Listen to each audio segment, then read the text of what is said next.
These are the new metal releases for November 1st. This episode will be a little shorter than usual as I did not have much time to listen to music this weekend. I have 5 albums to talk about, and it's going to be a mix of genres. The first 3 albums are going to be more along the lines of black metal and goth, and the last 2 are going to be completely different because it's rap and metal and new metal, like post-grunge, that type of thing. So they're completely 2 different things. But let me get right into it.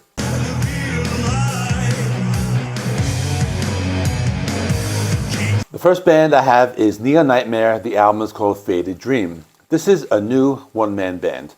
They released a single, but at that time, they kept the identity of this man behind the band concealed, but then he was later identified as Nate Garrett. If you don't know, he is the lead singer of Spirit Adrift. He's been in other bands. He has a really good YouTube channel, so I recommend checking that out. This is a gothic doom metal band on the 20 Buck Spin label. The band is highly influenced by Type O Negative. The album has 7 tracks, or really 6 because the first track is just an intro track. The first main track is called Lost Silver. As you would expect, it has a sound similar to a Type O Negative song. It's slow, it's atmospheric, there's a keyboard intro, there's some soft and haunting piano, and this leads to some big guitar riffs. Nate Garrett sings in a style similar to Pete Steele. He sounds a lot like Peter when he sings in a lower baritone range, but when he tries to sing higher, he sounds more like himself, as you would hear him with the other bands. The next track is called It's All Over You. This is another one with the big guitar riffs and the slow doom metal style pace. Nate really pulls off the Peter Steele vocals well on this track. The next track is called LATW2TG, and it's an interesting track because the main guitar riff sounds like a grunge riff. It reminded me of something like an old Collective Soul type of riff, but then the second riff sounded like some old Black Sabbath. So it was a pretty cool transition right there. This is one of those faster paced songs that moves at the speed of a typical Black Sabbath song. And then he sings the chorus, and then when you hear the chorus, you know what the song title means, which is Laughing All the Way to the Grave. The next song was called They Look Like Shadows, and this one had more of a mid-paced. It had some cool guitar riffs, more of a guitar-centric song as opposed to some of the keyboard-heavy songs in the beginning of the album. It was kind of like a horror punk song. It sounded a little bit like the Misfits at times.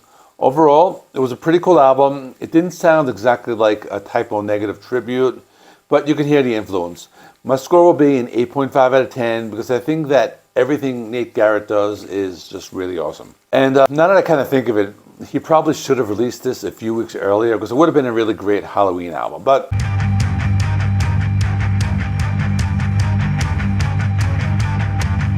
the next band I have is Tribulation with Sub Rosa in Eternum. This is a gothic metal band from Sweden. They've been active since 2004. I had known about this band because I saw them live opening for Ghost last year. This is their 6th full-length album. There are 9 songs. It's 40 minutes long. The opening track is called The Unrelenting Choir. It has a very spooky intro. It sounds like a horror movie with these bass guitar notes, and it leads to this creepy lead guitar melody. They have sounds of thunder and lightning. This is another album that probably should have come out before Halloween. The lead singer uses some low baritone vocals in this part of the song. After this is the song Tainted Skies, and the song sounds a little like a post-punk band such as Joy Division or Bauhaus, but with a much heavier gothic metal sound. This was similar to the band I just spoke about called Neon Nightmare, but this track in particular has some harsh death growls that are alternated with the clean baritone vocals. After this is a track called Saturn Coming Down. It was a cool track. It had some cool guitar melodies in the first part of the song, and the song also had some harsh vocals. Sounds like a mix of black metal and post-punk, if that kind of makes any sense. The next track was called Hungry Waters, and this one had a much lighter sound. It appeared to be more of an accessible sounding song, but it was a cool track as it had a thick bass guitar sound, and I thought it was more of a post-punk song as opposed to being a metal song. This was similar to the band Unto Others that I reviewed a few weeks ago, and the song has an awesome guitar solo that goes into an interlude that sounds like some classical music. So I thought this was a pretty cool track, and one of the tracks that stood out on the album. Later on the album, there's a track called Murder in Red. I thought it was pretty cool. It was another one that had a goth rock sound. One of those hard driving bass lines and the lower range vocals. This song has a balance of keyboards and metal and guitar riffs. Another album I thought was very good. My score is going to be a 9 out of 10. There have been some really good gothic metal albums this year, and so many other good ones were High Parasite, My Dying Bride, Unto Others, and now this album. So I recommend it if you like this type of music.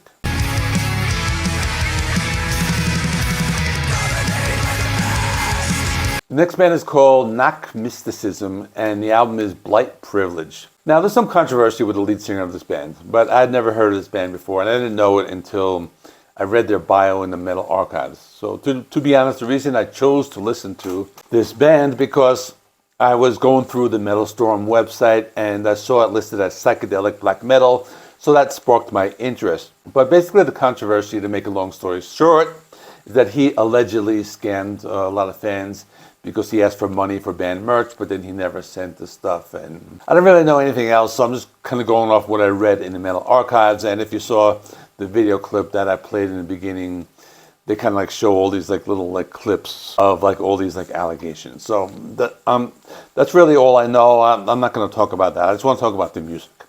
So the album has 7 tracks. It's 44 minutes long. The opening track is called Survivor's Remorse, and they start with a soundbite from a movie. It sounds like something from the 50s or 60s, then it goes into some straightforward black metal. This was easier to understand than particular black metals. I'm talking about like the vocals when you try to listen to like the lyrics. So I noticed that. They added some goth style keyboards in the mix. They were kind of mixed pretty low. So it was maybe a little similar to the first 2 bands I spoke about. But the song had a typical black metal structure. I think the difference was they added some sound effects into the mix. The second track is called Predator Phoenix. The main riff reminded me a lot of Megadeth's Hangar 18, and it was played in a black metal style. This was the clip I played in the beginning. The song sounded like black metal, but I thought it had more of an accessible sound. It had that drum beat. It sounded like a typical heavy metal or rock drum beat, and it kind of reminded me of Cradle of Filth because there was like a slight symphonic sound as well. And the next track was called The Slow Decay. This one had a slow and dark sound. I thought they used lots of layers of sound, so you could hear different instruments in the background. The song also had more of that typical black metal structure with blast beats and tremolo picking. And the next track, Conquistador, had a faster pace and sounded more like old school black metal, such as Dark Throne or similar bands like that. Although the song did have some atmospheric sounds and some keyboards in the background. Overall, not too bad, despite the controversy. But I'm still going to give this an 8 out of 10. I can see myself going back to this. You all know I'm not the biggest black metal fan. I'm kind of like new to the genre. I've only been listening to it for maybe a couple of years. But I thought this was pretty good. I thought it was maybe like a little easier to listen to than some of the more like extreme or raw black metal bands. And now for something completely different. For those of you who like the extreme metal, you can stop watching the video now and go watch something else because the next 2 bands are going to be rap, metal, and Christian rock, respectively.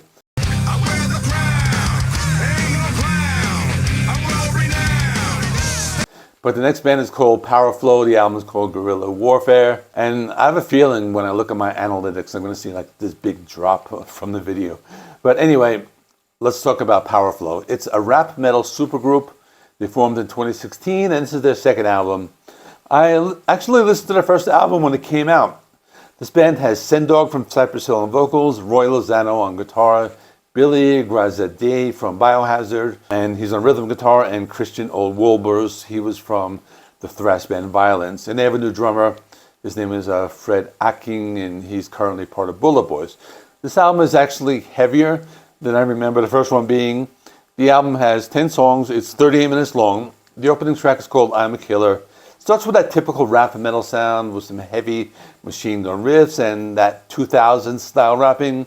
But they also added some other elements into the song, such as angrier sounding vocals. The next track, You Ain't My Judge, sounds like some futuristic metalcore with that heavy crushing riffs and some electronic sounds. After this was the title track. They turned up the speed on this one with some heavy metal style guitar melodies and some crushing guitar riffs. Then they had the track War Machine that had some strange electronic sounds and sounded more like some of that modern metalcore with some rapping, and it sounds like it came from the 2000s. Later on in the album was a track that had some heavier thrash metal style riffs with some sound bites from an old movie. This was one of the heavier, more aggressive tracks. There was also another track that was called Big Dog that had more of a hardcore and thrash sound, which sounded more along the lines of a Body Count song. So it was pretty good. They closed the album with a song called Drinking Beer and Getting Loud. That was the clip I played in the beginning. And I thought it was kind of cringe just because of the lyrics talking about what the title says, but it was okay. So overall, it's not too bad. My score is a 7 out of 10. If you like this type of music, or if you're a fan of the rap metal of the late 90s, early 2000s, I would say check it out. But otherwise, they're doing something that a lot of bands aren't really doing anymore. So if you like this, check it out.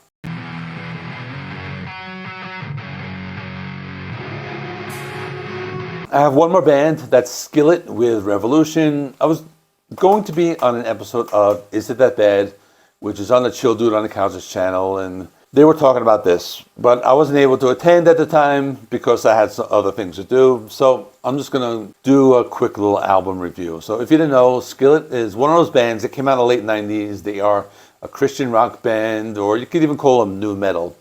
They have one album I still think is not too bad, and that's Awake from 2009. And that's the album with the most popular song, Monsters.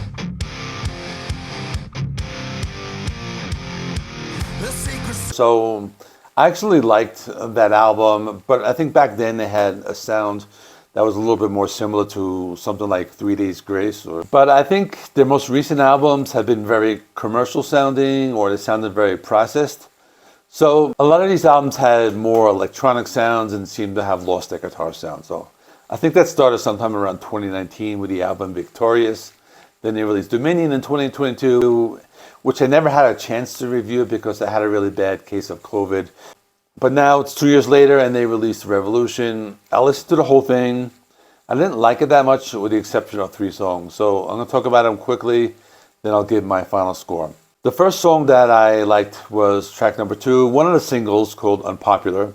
I like it because it had this sludgy riff in the beginning, and it had this kind of noise rock distortion.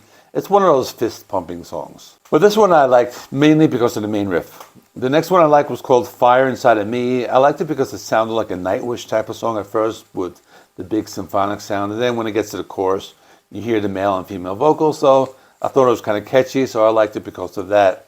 The other song I liked was called Happy Wedding Day, Alex's Song. And I saw the song title, I was expecting to hate it. But it's a pretty good song. I thought it sounded like a Bon Jovi song, and I think Bon Jovi might have recorded like a similar song on his last album, if I remember correctly. And I think the song is about their daughter getting married, because the band consists of a man and a woman who are married, the front man, whoever they are. So other than that, I really didn't like the rest of the album. So I'm going to score it the way I would if I was on an Is It That Bad episode, and that's going to be thumbs sideways. But otherwise, if you're a fan of Skillet, it's similar to the last 2 albums. That's pretty much all I can say. So that's all. Check out last week's episode, nu metal releases of October 25th. In the meantime, thanks for watching. Please give this video a like. Helps me with the YouTube algorithm. Please subscribe if you've not already. I do rock and metal reviews, rankings, and more. Thanks for watching. I have merch, I have memberships, and I will see you in the next one.